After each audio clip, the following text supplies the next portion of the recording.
টুকলি করতে গিয়ে ধরা পড়েন পরীক্ষার্থী হাফিজুল মল্লিক। জঙ্গি যোগের অভিযোগ তুলে শান্তিপুর থানায় বিক্ষোভ সাংসদের।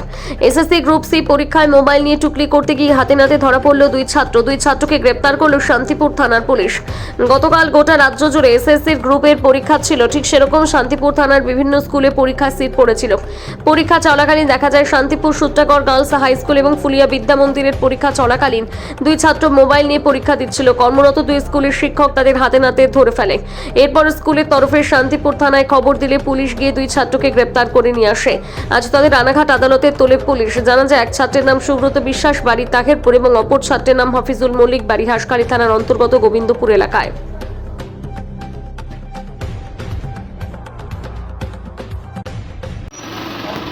এসএসসি কোনগুলো এইগুলো না ভাই? তোমরা নকল করছিলে নাকি? তাহলে আমি নকল করিনি, ফোন কেবল নিতে গেছিলাম, তখনই ধরা পড়ে গেছে। তুমি কি পরীক্ষায় বসেছিলে? বসেছিলাম, বসে আমি বাথরুমে এসেছি তখন। মানে ফোন নি, তোমার না কি নাম? আমি ফোন নিইনি। তাহলে ধরলো কেন ভাই? তোমার নাম কি? ওই যে ও ফোন থেকে করছে।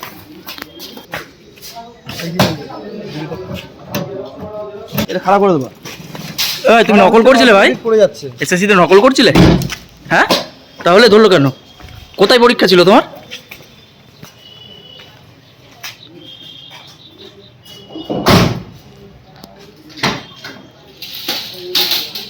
কি কারণে থানায় আসা? গতকাল পরীক্ষার হল থেকে একটি ছেলে মোবাইল সহ ধরা পড়েছে। ছেলেটির নাম হাফিজুল শেখ এবং তিনি কোশ্চেন পাঠিয়েছেন এবং সেই কোশ্চেনের উত্তর আসছিল একটি নাম্বার থেকে হোয়াটসঅ্যাপের মাধ্যমে, অর্থাৎ সাধারণ টুকলি নয়। এই টুকলিটার পেছনে একটা বড় চক্র রয়েছে। চাকরির পরীক্ষায় এইভাবে ফোনের মাধ্যমে হোয়াটসঅ্যাপে অ্যান্সার আসা, এবং যিনি ধরেছেন তারা দেখেছেন সেই ফোনটা খোলা হয়েছিল। এই হোয়াটসঅ্যাপে ডিপিতে যে ছবিটা আছে সেই নাম্বারে যেখান থেকে উত্তর আসছিল, তিনি কলকাতা পুলিশের উর্দি পরা ডিপি তো অন্য কারো লাগানো হতেও পারে, আবার পুলিশও হতে পারে। পুলিশ যদি এই চাকরি পাইয়ে দেওয়ার চক্রের সঙ্গে যুক্ত থাকে, অর্থাৎ একটা বড় ক্রাইম এর পেছনে রয়েছে বলে মনে হচ্ছে। এবং সবচাইতে বড় কথা, প্রশ্নপত্র ফাঁস করে তার মাধ্যমে বিভিন্ন উত্তর সাপ্লাই দেওয়া, লাখ লাখ টাকার খেলা হতে পারে। আবার পেছনে তিনি এই উপকারটা করতে গেলেন কেন? সে যদি পুলিশের ডিপি হয় তাহলে সেই পুলিশ অফিসার, আমরা জানি ইতিমধ্যেই থানায় থানায় ওবিসির সংরক্ষণে চাকরি পেয়েছে, তারা সবাই মানে এসআই লাইনে লিস্ট হয়েছিল। সবই দেখা গেছে ওবিসি মানে একটা বিশেষ সম্প্রদায়। তা পুলিশ অফিসার তিনি যাকে সহযোগিতা করছেন, তিনি এই চক্রের সঙ্গে কোনো সাম্প্রদায়িক কারণে করছে না পেছনে জঙ্গি মানসিকতাও আছে, এটাও খতিয়ে দেখা উচিত। কারণ যিনি ধরা পড়েছেন তার নাম হচ্ছে হাফিজুল মল্লিক এবং ডিপিতে রয়েছে একজন পুলিশ। তাই এইগুলো এতগুলো কোশ্চেন রয়ে থাকলো, এগুলো খতিয়ে দেখে অপরাধের মূল সূত্র খুঁজে বের করা দরকার রয়েছে। পরীক্ষায় কতক্ষণ বাদে ধরা পড়েছিল মোটামুটি? সেটা কি কর্তৃপক্ষ ধরেছিল না পুলিশ প্রশাসন? ওখানে যিনি গার্ড ছিলেন তারাই ধরেছিলেন। তারা ধরে ওখানে পুলিশ অফিসার যা ছিল তার হাতে দিয়ে দিয়েছেন এবং তারা এফআইআর করেছে স্কুলের কর্তৃপক্ষ পক্ষ থেকে।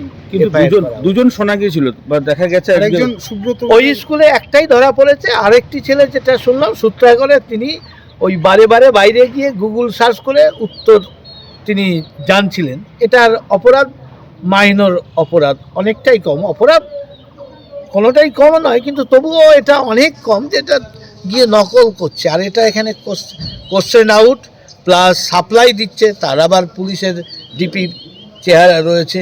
অর্থাৎ কেন তিনি করলেন, এর পেছনে কোন ষড়যন্ত্রের জন্য তিনি করছেন, এখানেই নাকি আরো অন্যান্য জায়গায় এরকম হতে পারে? দুটো ধরা পড়েছে। অন্য পশ্চিমবাংলার তো চাকরি ব্যবস্থা জানে, চাকরি চুরির সরকার তৈরি হয়ে গেছে, এবং শুধু চাকরি চুরি নয়, সর্বত্র চুরি আর চুরি কাটমানি এদেরই রাজত্ব চলছে।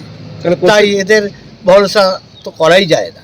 পরীক্ষা কি বাতিল করার কথা কিছু আপনারা চিন্তা ভাবনা করছেন? খতিয়ে যদি দেখা যায় এই চক্র সত্যিকারের একটা বড় চক্র আছে, তাহলে তো অবশ্যই পরীক্ষা বাতিল করা উচিত। এর আগেও তো গ্রুপ সি গ্রুপ ডিতে একাধিক লোকের চাকরি বাদ গেছে এবং সেক্ষেত্রে আবারও গ্রুপ সি গ্রুপ ডি, এটা কি একদম মানে মাইনর থেকেই কি এই কাজগুলো করা হচ্ছে বলে মনে করছেন? এ একটা বলে না, শস্যের মধ্যেই ভূত, টোটাল দলটাই চোরের দলে পরিণত হয়েছে। তার প্রশাসনিক ব্যবস্থাকেও চুরি করতে সহযোগিতা করে, তার কারণ ভোটে জেতাতে সহযোগিতা তারা করে, অর্থাৎ একে অপরের পরিপূরক। সেই কারণে এ যা অবস্থা, সেই প্রবাদ একটা আছে না, ডাল মে কালা হ্যায় এ নেই, পুরা ডালই কালা হ্যায়। এর আগে যাদের নাম বাদ গেছিল তারা তো বহাল তবিয়তে ঘুরছে, সেক্ষেত্রে তাদের কি শাস্তির ব্যবস্থা করা যেত না? তাহলে কি এই জিনিসটা রোখা যেত না? অবশ্যই হওয়া উচিত ছিল, কিন্তু কে করবে?